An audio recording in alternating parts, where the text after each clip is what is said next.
Okay, so tayo po ay simula sa gabi pong ito. Kung mayroon po tayong mga Biblia, ay makipagbukas po kayo diyan sa aklat po ni Lucas. Yan, mayroon po bang Bible? Luke chapter 12 verse 48. Yan, yun po yung ating topic ngayon. Ang sabi po diyan sa verse 48, "For everyone who has been given much, much will be demanded. And from the one who has been entrusted with much, much more will be asked. But the servant who does not know what his master's wants, and yet does something for which he deserves a whipping. Much is required from all the person to whom much is given. Much more given, required more the person to whom much more is given." Ano po ang ibig sabihin po niyan sa Tagalog? So, basahin po natin sa salin po ng Tagalog. Sabi po diyan, "Ngunit ang aliping hindi nakakaalam ng kalooban ng kanyang Panginoon, magkulang man siya sa kanyang tungkulin, ay parurusahan lamang ng magaan. Ang binigyan ng maraming bagay ay hahanapan ng maraming bagay, at ang pinagkakatiwalaan ng lalong maraming bagay ay pananagutin ng mas maraming bagay." Pagpalain po tayong lahat sa pagkabasa po ng kanyang salita. Tayo po ay manalangin. Panginoon, minsan pa sa gabi pong ito, dalangin ko po na patuloy mo po kaming pangunahan. Basbasan mo po ang pagkabasa sa salita mo na amin po pagbubulay-bulayan ngayong gabi. Nawa ay mayroon po itong maituro sa amin bilang mga ginagamit mo po sa iyong ubasan. Makita namin ang aming mga sarili sa lahat na bahagi ng salita mo na aming binasa, O Diyos. Tulungan mo po kami na matanggap po namin ang malalim na pagrema ng salita mo sa buhay namin. Nawa, magamit po namin ito para sa iyong kapurihan. Salamat po, Panginoon. Lahat ng glory, lahat ng kapangyarihan, pasasalamat ay patuloy namin itong ibinabalik namin sa iyo. Sa tayong pangalan ni Jesus, na aming Panginoon tagapagligtas, all says Amen. Praise God. Salamat po sa ating Panginoon. Ano bang sabi dito? Ang aliping hindi nakakaalam ng kalooban ng kanyang Panginoon, magkulang man siya sa kanyang tungkulin, ay parurusahan lamang ng magaan. Ay pinaparurusahan lamang ng magaan. Ang binigyan ng maraming bagay ay hahanapan ng maraming bagay, at ang pinagkakatiwalaan ng lalong maraming bagay ay pananagutin sa mas maraming bagay. Amen po ba? So, ito po yung salita ng Panginoon. Na doon po sa English version, kung napapansin po natin, kung napakinggan po natin, yung nakalagay po dito, sabi po dito, "But the servant who does not know what his master's wants, and yet does something for which he deserves a whipping." Nung tiningnan ko po ito sa Webster Dictionary, yung whipping ay yung paghagupit, latigo. Yan. So, ibig sabihin, bilang mga ginagamit na ng Panginoon o tumanggap na sa Panginoon, na hindi pa nakakaunawa ng salita ng Diyos o hindi pa nakakaunawa ng purpose ni Lord sa buhay nila, pero gumawa sila ng hindi sa kalooban ng Panginoon, ay makaka-deserve pa rin sila sa hagupit ng pagpaparusa ng Diyos. Mas lalo yung nakakaalam na pero hindi naman ginagawa.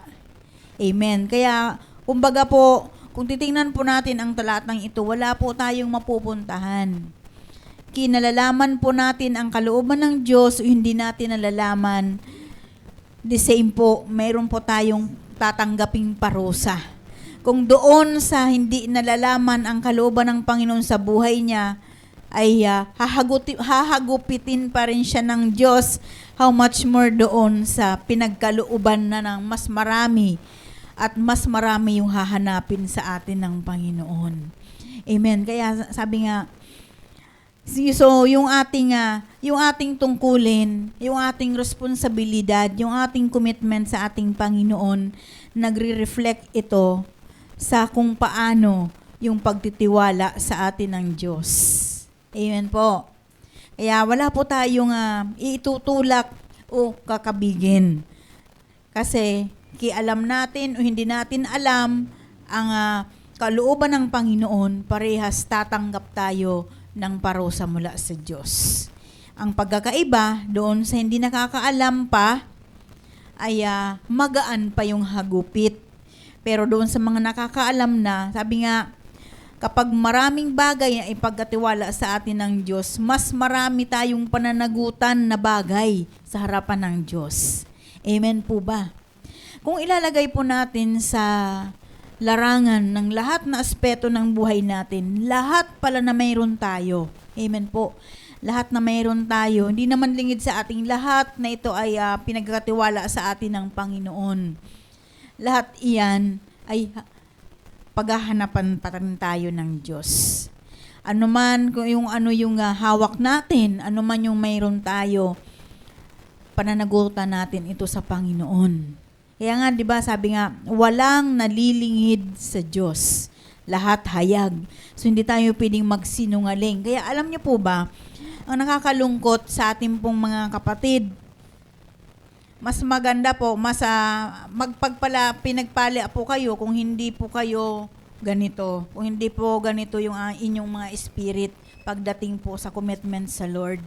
Na whatever na dumating sa palad natin, sa buhay natin, kung ano man yung pinagkatiwala sa atin ng Panginoon, nandoon yung conviction na tayo ay makasunod. Ang mas nakakalungkot, alam nila ang kalooban ng Diyos, alam nila ang gusto ng Panginoon, pero hindi sila nasunod. Ano kaya yon? Ano sa tingin nyo? Hagupit lang ba o mas marami silang pananagutan sa Diyos? Diba po? Parang nakakatakot. Kaya, loobin ng Panginoon, alam niyo po ba, para po sa kaaraman ng ating lahat, minsan ang iba sa atin, ginagamit na tayo ng Panginoon, pero we are not totally faithful sa Lord. Pero mas maganda kung ginagamit tayo ng Lord, kung talagang faithful talaga tayo.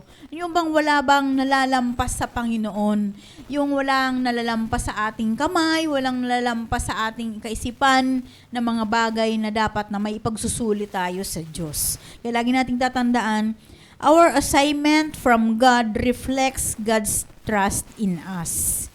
As we prove to be faithful in small things, God will entrust us with much. Kung tayo daw ay subok na ng Panginoon na tapat sa mga maliliit na bagay, mas lalo tayong pagkakatiwalaan ng Panginoon sa malaking bagay. Amen po. Amen. Hello. So, anong dapat nating gawin? So, wag tayo laging bilang or tuos ng tuos sa mga ginagawa natin sa Diyos. Amen po ba? Kasi hindi rin po maganda kapag binibilang natin yung ginagawa natin sa Panginoon. Parang sabi nga, we have, kumbaga, tanggap na natin yung gantimpala natin mula sa Kanya. So, kung ang Diyos hindi tayo binibilangan, kung ang Diyos hindi tayo, kumbaga, hindi niya sinasansala, hindi niya tinutuos yung ginawa niya sa atin na mas sobra-sobra hindi natin kayang gawin. How much more tayo? Kaya ba natin na tuusan ang Panginoon? Amen po? Natutunan po ba kayo doon? Kaya nga, sabi nga, anuman ang mangyari, we must keep on serving. So maglingkod pa rin tayo. Kahit nasa palagay natin, parang walang nangyayari sa paglingkod natin. Sa tingin nyo, sino kaya ang may problema kapag nakakadama tayo na, ano ba ito Lord na paglingkod ko? Parang wala naman nangyayari. Diba? So parang, I think wala tayong authority. Wala sa atin yung kapangyarihan para tanungin natin si Lord. Kasi sabi nga, lahat na sitwasyon, lahat na pagkakataon, ay laging may layunin ang Panginoon. Lagi nating tatandaan, kasama yan sa plano ng Diyos sa buhay natin. So, sabi dito, our work is always for God. So, lagi nating tatandaan, lahat na ginagawa natin, ito'y lahat para sa Kanya. Para sa ating Diyos. Kaya nga, kahit na napapagod, kahit na, di ba, minsan, ako nararanasan ko parang drain na yung utak ko sa maraming mga kinakaharap na sitwasyon na parang mahirap. Nakapanagumpay ka ngayon, bukas mayroon ka na naman ng pagdadaan na dapat mong mapagtagumpayan. Yun, di ba, nakaka-drain. Pero sabi nga, lahat na ating ginagawa, ito ay palaging sa Diyos. Sabi niyan sa Revelations 22:12-13, ito lagi itong nag-i-impact sa isip ko, sa buhay ko. Alam niyo po, nung ito po ginamit po ng ating tatay nung mga siguro 2 weeks ago sa mensahe niya about sa pagbabalik ng Panginoon. So, sabi dito, "Behold, I am coming soon." Revelations 22 verses 12-13. Ang sabi diyan, "Behold, I am coming soon. My reward is with me, and I will give to everyone according to what he has done. I am the Alpha and the Omega, the first and the last, and the beginning and the end." So sabi diyan sa Tagalog, makinig kayo, darating na ako. Dala ko ang mga gantimpalang ibibigay sa bawat isa ayon sa kanyang ginawa. Ako ang Alpha at ang Omega, ang una at ang huli, ang simula at ang wakas. So, wala tayong itutulak kabigin. Amen po ba? So, lahat yan. Kaya, nakadepende ang gantimpala sa atin ng Diyos sa kung ano yung ating ginawa. Amen po ba? Kaya, maliwanag po na dapat ay ngayon pa lang, kung hindi tayo masyadong bukas doon sa bawat revelasyon ng salita ng Diyos, ay pag-pray po natin na lagi tayong mabubuksan. Amen po. Kasi ang katotohanan, nakakalungkot kung alam natin ang tamang gawin, pero hindi naman natin ginagawa. Amen po ba? Sabi nga, kapag alam natin yung tamang gawin, pero hindi natin ginawa, sabi nga, mas malakas o mas matindi yung parusang tatanggapin natin mula sa Diyos. Baka sa halip na gantimpala, parusa yung ating matanggap. Amen po ba? So, maging aware po tayo doon sa ating mga sarili. Lagi nating evaluate yung ating paglilingkod. Kaya nga, bawat revelasyon sa atin ng Panginoon, ibig sabihin, may pahiwatig na mensahe yan sa atin ng Diyos. Amen po. Everything we do should be for God. Give our best in all we do. God will reward us for all the work that is done for Him. So, lahat daw pong bagay na ginagawa natin, ay gawin natin ito para sa ating Panginoon. Mahirap man yan o hindi man mahirap, gawin natin ang lahat ng ito ay gawin natin para sa ating Panginoon. Give our best in all we do. So sa bawat paggawa natin, hindi lang yung napipilitan tayo. Amen po ba? Hindi yung kaya lang tayo gumagawa kasi may nakatingin. Amen po ba? God will reward us for all the work that is done for Him. So, walang nasasayang doon sa mga ginagawa natin. Amen po. Lahat, maliit man yan. O si Brother Edgardo, yung kahit na, di ba, kung mapapansin natin sa pag-Friday, yung ginagawa niya, na nandoon siya, kumbaga, yung mga bata, normal naman, nandyan sila, pero nandoon pa rin yung kanyang pagbabantay doon sa mga bata. Hindi yan nalilingid sa Panginoon. Amen. So, hindi yan nalilingid sa ating Panginoon. Sabi nga, bukas na bukas ang kanyang paningin sa mga ginagawa natin. Kaya nga, sabi nga, we must keep on serving. Our labor is not in vain. So, ibig sabihin, hindi nasasayang yung ating mga paggawa, yung ating mga paglilingkod. Kaya ano man yung uri ng paglilingkod. Sabi nga, di ba? Sabi nga, yung paglilinis dito sa church ay paglilingkod yan sa Diyos. Amen. Kaya alam niyo po ba, si Sister Jelly, pag Sabado po ng gabi, dito po siya natutulog. Pag Sabado ng gabi, Sabado na, buong maghapon yan na nasa outreach. Tapos pupunta dito, may practice kami sa music team. After that, yan na lahat ng mga upuan na yan, pati yung mga kasingit-singitan na yan, as in, nililinis niya yan. So, bago matulog, kasi natutulog sila ni Beb, dyan sila natutulog sa lugar nyo na yan. Tapos kami naman ni tatay dito. Kumbaga, ever since po, kahit nandun pa man tayo sa ating lugar na inalisan, gano'n na yung ano namin, gano'n na yung aming laging sitwasyon. So, hindi sila iba sa amin. Dati nga, natutulog kami. Nandito kami sa pulpit, tapos sila, diyan lang sa baba namin. So, wala na kami, kumbaga, sabi nga, kapag pamilya mo sa spiritual, mas higit pa ang turing kaysa doon sa literal mong pamilya. So, napansin ko doon sa mga ginagawa nila. Basta gabi lang yan, gabi pa yan, linggo ng mga 10 o'clock to 10:30, saka lang yan magpapahinga, saka lang sila mag-aayos ng kanilang physical na katawan, maglilinis para matulog. So, lahat yan na upuan, ilang upuan na yan, ang kinukuskus niyan. Oh, si Sister Beb, gabi pa lang, yung ating mga gwardyang aso, dinadala na yan doon sa balkon. So, lahat yan.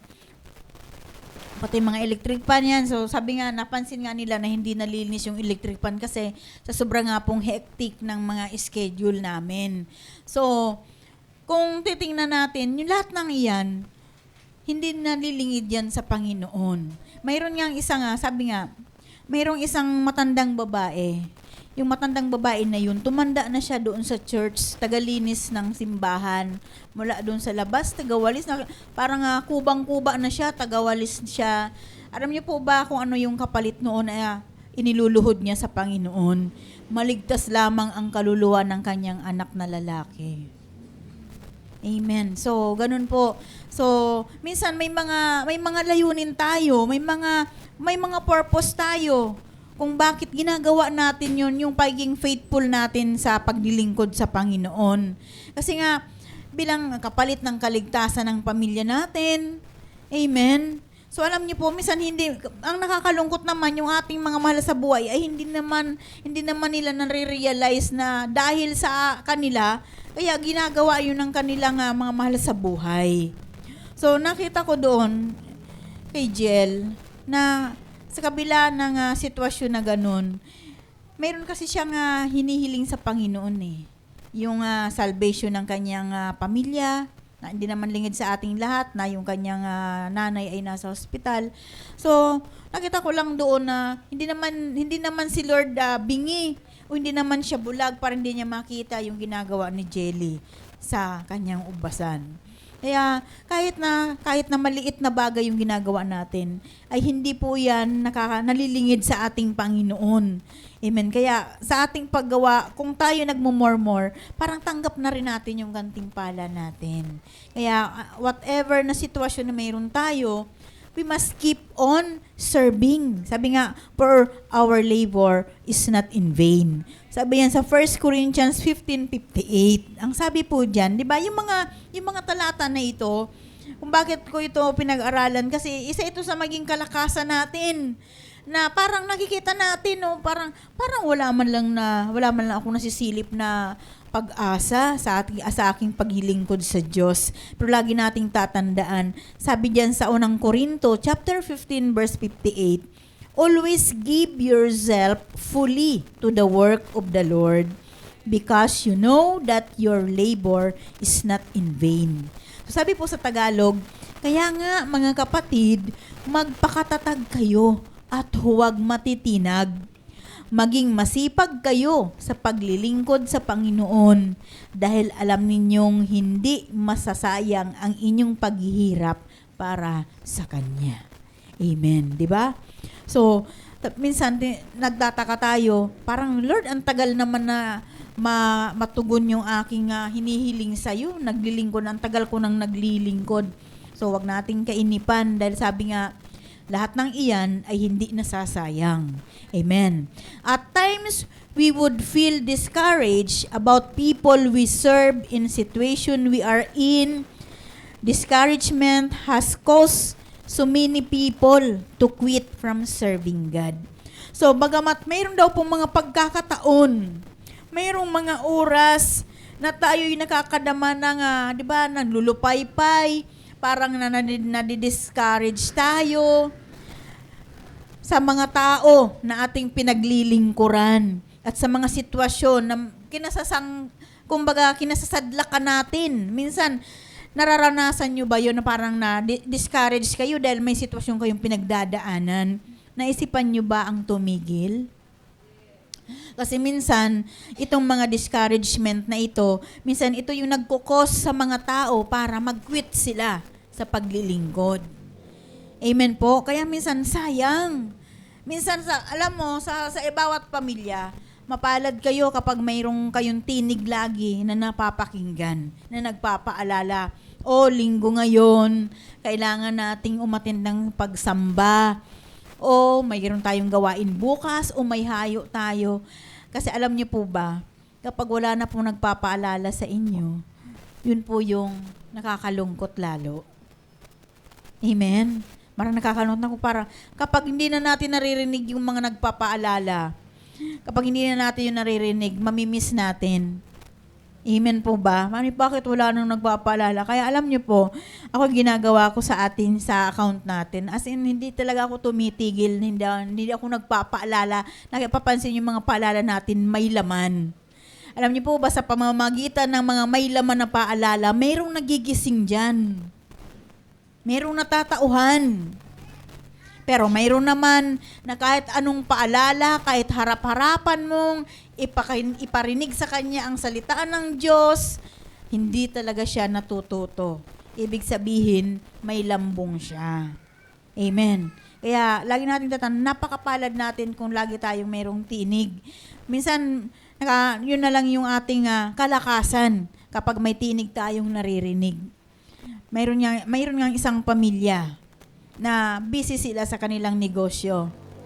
Pero mayroon silang tagapaalala. Punta tayo, sasamba tayo, punta tayo doon kina pastor, magpapray tayo. Amen?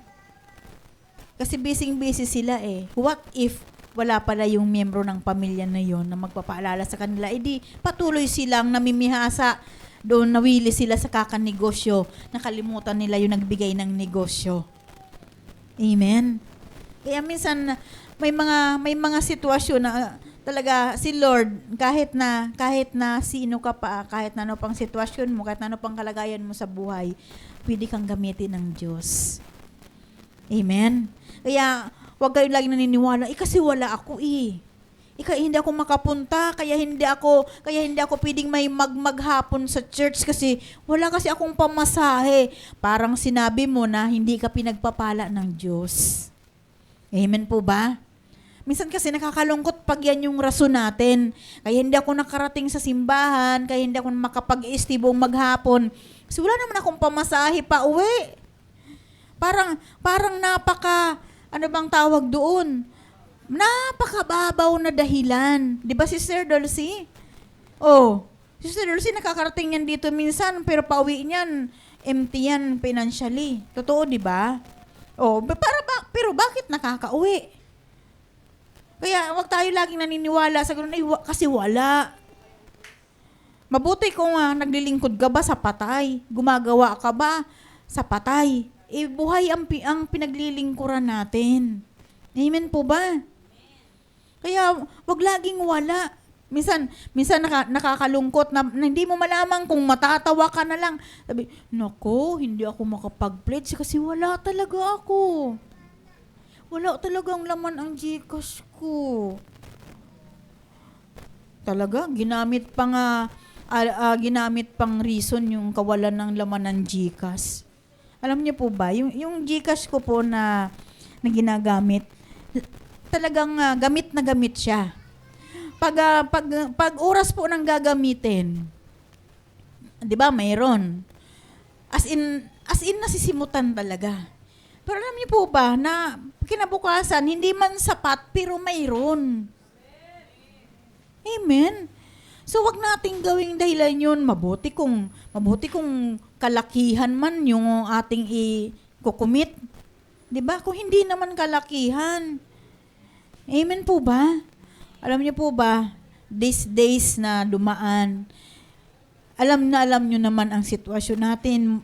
Basta dumating na yung 50th, 'di ba? Yung 15 hanggang 20, 23, 25.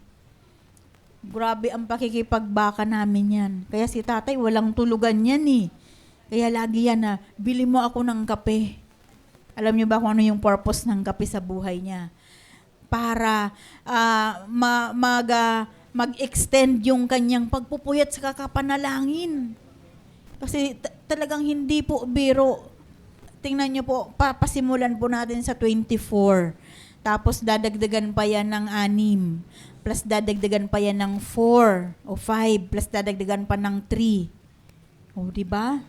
So talagang kung mahina-hina yung ating pananampalataya, sa totoo lamang po, as in talaga, baka mag-quits na lang kami.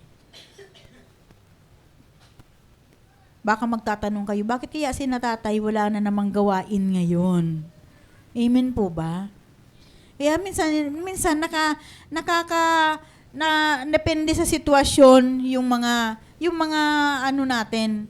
Nakakadepende yan sa sitwasyon kung bakit tayo minsan walang gawain. It's because mayroon tayong sinasacrifice.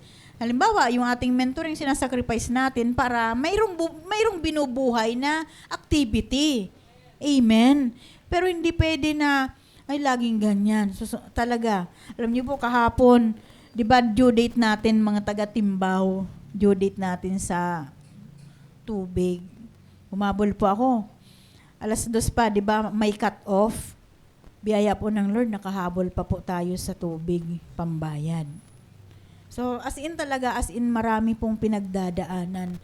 Pero hindi po yan namin ginagawang hadlang para mag-quits kami, para pansamantalang umalis. Kasi alam niyo po ba, sabi ko nga kay tatay kanina, no choice naman tayo. Umalis man tayo, wala naman din tayong pupuntahan. Si Lord pa rin. Amen. Kaya si tatay walang tulog kagabi yan, kakapray, tapos natulog siya ng 7. So, blessing naman, wala namang pasok yung apo namin. So, kagabi pa, nag-decide na kami ni Sister Rose na pumunta doon sa covered court. So, sabi ni tatay, sasama ako. Ginising ko siya. Tayo gusto niya sumama eh. Kaya, nakikita ko sa kanya, mahina nga siya kasi na first day ng kanyang fasting. So, nakikita ko siya, yung katawan niya, hindi pang marathon. Kaya ginawa ko, sumakay kami papunta doon, tapos pag uwi, pinasakay ko pa siya ng e-bike para hindi siya mapagod. Kasi alam niyo po, kapag yung pagod na pagbigyan sa kanya, sumasama yung hapo. Kaya biyaya po ng Panginoon, nakapanagumpay kami. Medyo matagal kami doon eh. Iniisip po, sabi ko, punta kaya doon sa dulo. Di ba, malapit na sa inyo. Ang kaso mo, manginistorbo tayo, may mga ginagawa naman yun. Kaya, Sister Rose naman papunta naman ng Sinalhan. So, biyaya ng Panginoon, nakapanagumpay naman kami sa buong maghapon na to. So, nag-aaral, tapos sabi ko kay tatay, ikaw na mag-aral kasi ikaw na mag-mentor. Sabi, hindi, di ba? The more na napapagod tayo, the more na may pangailangan tayo, mas masarap na maglingkod. Sabi, oo naman. Kaya, bagamat tumatanggi ako, pero hindi kaya ng conviction ko. Kaya, napakalaga po nung papel ng conviction. Kasi parang gusto magpahinga, parang gusto mong matulog, pero yung conviction talaga, lamang kaysa laman. Kaya, salamat sa Panginoon kasi sabi nga, kung wala ang Holy Spirit, ay as in, pagbibigyan natin yung ating mga laman. Kaya wag tayo, kung iisipin natin, wag nating gawing dahilan kung ano yung naging sitwasyon natin. Kasi sa punot, dulo niyan, kay Lord pa rin naman tayo. Palalakasin pa rin tayo ng Panginoon. Amen. Yan. So, sabi nga, do not allow yourself to be discouraged and do not ever stop from serving God. So, wag daw po nating hayaan sa ating sarili na, kumbaga, nadidiscourage tayo doon sa ating mga sitwasyon. At wag nating pahintulutan na tumigil tayo sa paglilingkod sa Diyos kahit na mahirap. Because our labor for God is not meaningless. Ibig sabihin, hindi nawawala ng saysay. Amen po ba? Kaya dapat tayo magpasalamat sa Panginoon sa oportunidad na nakakapaglingkod tayo. Amen po ba? We must thank God for this opportunity in serving Him. We must count it as our greatest privilege to be a service to Him. So, napakalaking pribilehiyo sa ating buhay ang makapaglingkod tayo sa Diyos. Kasi yung iba, di ba, nangangako sila sa Panginoon kapag meron na silang sakit, no? Maglilingkod ako, pagalingin lamang ako ng Panginoon. So, habang tayo, wala pa tayong nararamdaman sa ating mga sarili, i-take natin na isang malaking pribilehiyo ang mapaglingkuran siya. Amen po ba?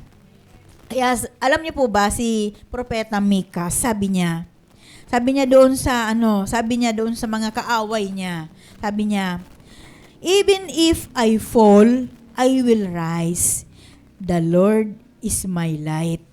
So sabi sa Tagalog, mga kaaway ko, huwag kayong magalak sa akin. Kung ako may nadapa, muli akong babangon. Kung ako may nasa kadiliman, tatanglawan ako ngayon ni Yahweh. Diba? Ibig sabihin si Mikas, anuman yung kanyang pagdadaanan, hinding-hindi siya tatalikod sa Panginoon. Amen. Kahit na nasa kadiliman siya, diba tayo minsan kapag may pinagdadaanan tayong problema, feeling natin madilim. Kasi yung mukha natin, madilim din. Amen po ba? Amen. Minsan makikita natin sa ating mga reflection, as in, nahalata yung pagod. Totoo, hindi. Nahalata yung kalungkutan. Pero sabi nga, kaya hinamon ni Mikas yung kanyang mga kaaway. Ibig sabihin, yung sitwasyon, anumang negatibong sitwasyon ang pinagdadaanan natin, tinuturing niya ni Mikas na kaaway. Kaya sabi, mga kaaway ko, huwag kayong maggalak sa akin. Kung ako may nadapa, ako'y babangon. Kung ako man ay nasa kadiliman, tatanglawan ako ni Yahweh. Talagang pinagmamalaki niya pa rin ang Panginoon sa buhay niya. Kaya ganun din tayo. Amen po ba? So, mapasalamatan natin si Lord sa bawat opportunity ng buhay natin sa araw-araw. Ngayon, tanungin natin yung ating mga sarili. Are we faithful in all we are doing? So, tapat po ba tayo sa lahat na ating mga ginagawa? Amen po ba? Are we committed to our relationship with God more than our service to Him? So, ibig sabihin, ganito kasi yun, minsan di ba binabanggit natin na ang iba sa atin, busy sa kingdom, pero sa king hindi siya busy. Ibig sabihin yan, mas lamang yung kanyang paggawa kaysa relasyon niya doon sa taas, sa Diyos. Nangyayari po ba yun? Opo. Kasi minsan, di ba, minsan tayo, nag-outreach tayo, gumagawa tayo, mahayo tayo. Pero, kumusta yung relasyon natin sa nag-uutos sa atin na humayo? Si Lord yun. Kaya, lagi nating titingnan yung upward relationship. Amen? Kasi itong kaharian, nandiyon na yun eh. Kaya minsan, akala natin, okay na tayo. Yung makita tayo ni pastor, makita tayo ng mga kapatiran na humahayo, naglilingkod, akala natin okay na yung relasyon natin sa Diyos. Kaya, kumusta ang relasyon natin sa King? Ganon din ba kung paano tayong busy sa kingdom? Amen? So, maging aware po tayo doon. Yan, nagaganapan nga natin lahat. Nakakapunta tayo sa mga hayo natin. Pero, kumusta ang relasyon natin sa ating dakilang hari? Amen? Amen. Hello? May natutunan po ba tayo? Katulad din yan sa prayer meeting. Yan. Kung napapansin nyo, alam nyo, sabi nga, ang isang mapanalangin na simbahan ay isa itong makapangyarihan, powerful din na simbahan. Amen po ba? Pero bakit pagdating sa prayer meeting, kukunti ang attendance, pero pagdating sa outing, ang daming sumasama? Amen? Kaya nga, nakakatawa, di ba? Meron akong nirepost na isang post na, are you present in church or absent in Christ?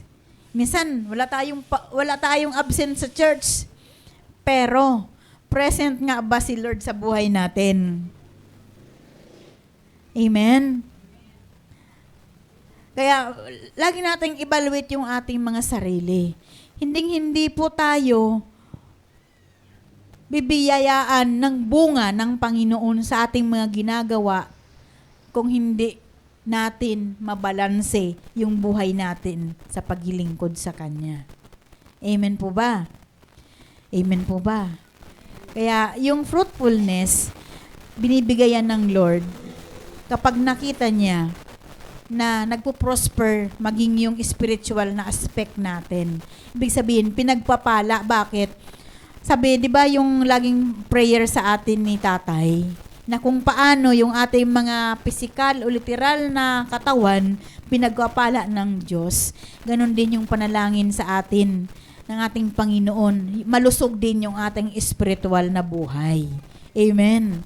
Kasi alam niyo po ba, kung malusog lang tayo sa panlabas na anyo, pero yung ating kaloob-looban ay payat, malnourished, hindi po tayo makakapag-ani ng maraming tanim. Amen po ba? Kaya tayo mismo, ma-evaluate natin sa ating mga sarili. Bakit kaya hindi ako nag-prosper? Bakit kaya hindi lumalago yung outreach na pinagdalhan sa akin ng Panginoon? So, tanungin natin yung sarili natin. Baka mamaya, busy ka sa kingdom, yung outreach, that is a kingdom.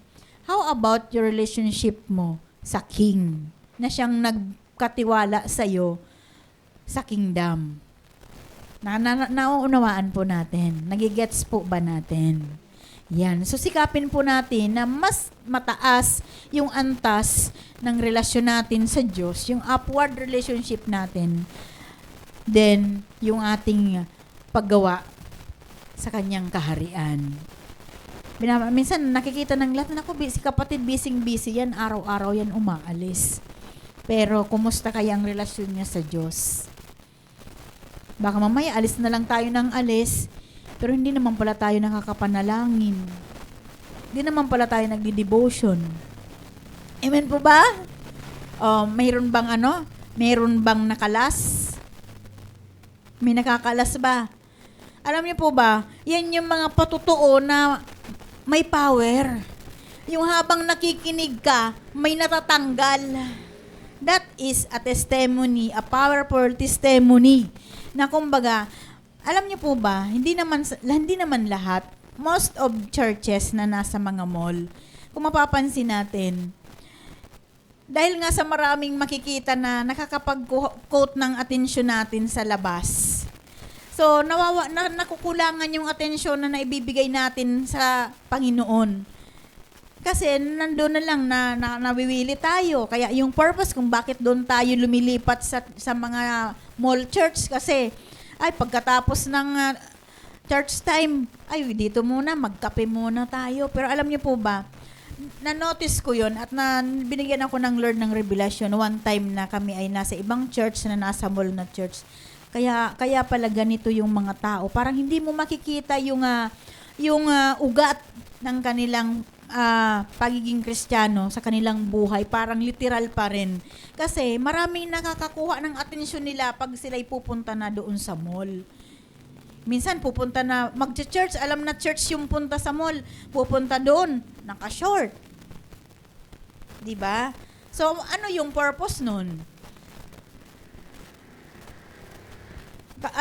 Alam kasi natin na kapag pupunta tayo sa church, alam natin kung sino yung ating kakatagpuin. Kaya dapat nasa kayusan tayo. Minsan yung iba, akala nila pupunta dito sa church natin, sa daan pa lang, hindi tinitingnan ang dinadaanan. Amen po ba? Hindi nila tinitindan yung kanilang dinadaanan. Butas-butas yung kanilang pantalon, nadadapa.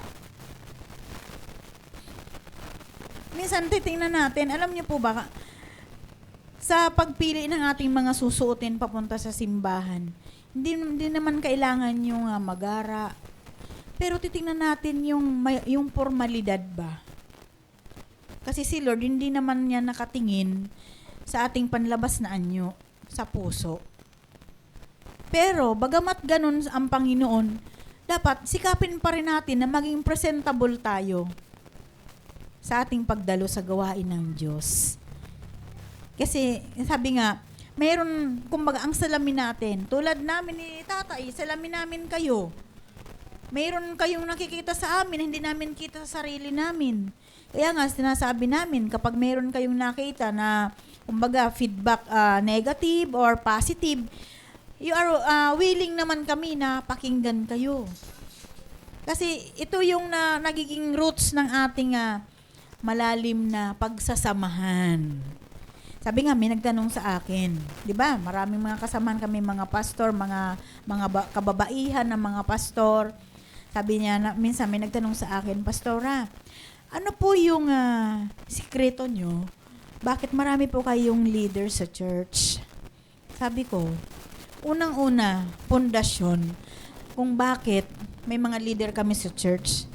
Kasi, hindi lang namin sinolo yung pangitain ng Panginoon sa amin. Nag-impart kami ng pangitain ng Diyos sa kanila. Pangalawa, yung puso namin, hinilapit namin sa kanila kung bakit sila, nilapit din nila yung sarili nila sa amin. 'Di ba? Kahit paano ba tayo makakakuha ng isang kaibigan, 'di ba? Makakuha tayo ng isang kaibigan kapag 'di ba, may nabubuong pagkakaibigan sa dalawang tao na nag-uusap kung nagkakahingahan na sila ng kanilang mga saloobin. 'Di ba? So tayo, kung bakit ganito tayo, may mga samahan tayo na ganito, kasi nga may pundasyon tayo. Yung ugat noon ay yung sinagmumula sa puso. Kung wala si Kristo sa puso natin, wala din naman tayo ganito. Amen po ba? So yan lang yung isa na sinasagot ko sa kanila. Sabi, kaya pala. Sabi, magawa nga din yan sa church. Sabi ko, maganda po kasi yung ganun. Na mayroon tayong, kumbaga, hindi porkit pastor ka na, ay ang taas na ng tingin mo sarili mo, hindi ka na ma-approach ng member mo. Ganun, di ba? So, mayroon ako niya na naranasan namin na parang visit lang kami sa church na after nung fellowship, pasok agad sa opisina. So, imbes na mag-approach yung mga leaders, yung mga membro, hindi na sila mahagilap kasi sarado na, air-condice yung opisina ng pastor. Amen. Kaya minsan, may dahilan si Lord. Minsan, prayer din namin ni Tatay, Lord, pagkalaban mo naman kami ng office. Pero hindi naman yung kagarahan. Kasi baka naman mamaya, makalimutan namin, may mga leader pala kaming naiwan sa labas. Diba? So yan. So kailangan, kapag kung sa tingin mo mahirap, halimbawa tayo, 'di ba? Halimbawa kami na lang ni Tatay. Halimbawa, nahirapan kaming abutin kayo. Amen. Magagawa kami ng paraan para maabot kayo. Ganun din kayo. Hindi yan dahil sa ang hirap naman abutin ni pastor. Lalo na sabi nga kadalasan daw na pinagmumulan ng gulo sa isang simbahan ay yung mga asawang babae ng pastor. So, naranasan nyo na po ba yan? Naranasan nyo po ba yan dito? Dito po sa atin, willing ako na halimbawa mayroon kayong feedback. Kaya kapag mayroon tayong issue dito sa loob ng simbahan, may usapin tayo, pinag-uusapan natin lahat. 'Di ba? So, kapag meron kayong issue sa amin ni Tatay, ilapit nyo. Dapat magkaroon kayo ng isang hukbong lakas. Sama-sama tayo. Sabihin natin ito kina Tatay, kila Nanay, yung mga dapat gawin. Pinag-uusapan. Kaya kung bakit sabi ni Tatay, lahat na gagawin natin ay isasubmit natin. Kasi para mayroon tayong isang desisyon, isang usapin. Alam niyo po, wag natin na sa pasimula pa lang, ito pong hinihiling ko po, wag nating gawing komplikado yung sitwasyon na pasimula pa lang.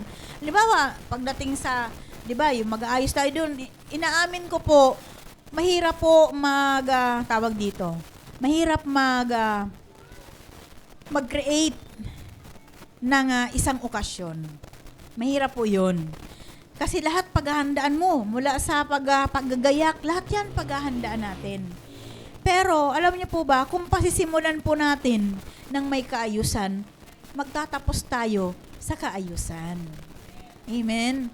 Kaya yun lamang yung kahilingan ko po sa inyo na wag po natin gawing komplikado yung mga bagay doon. Halimbawa, doon sa venue, wag natin gawing komplikado na ang ano naman yan, mahirap naman yan.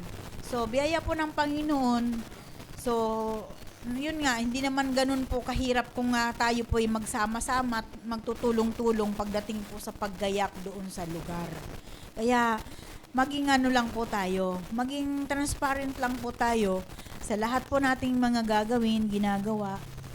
Ay, submit po kayo kasi first and foremost, dito po nagmumulang revelasyon sa loob, papalabas. So, kayo po na nandyan, kayo po yung aming kayo po yung aming kamay at yapak paapa.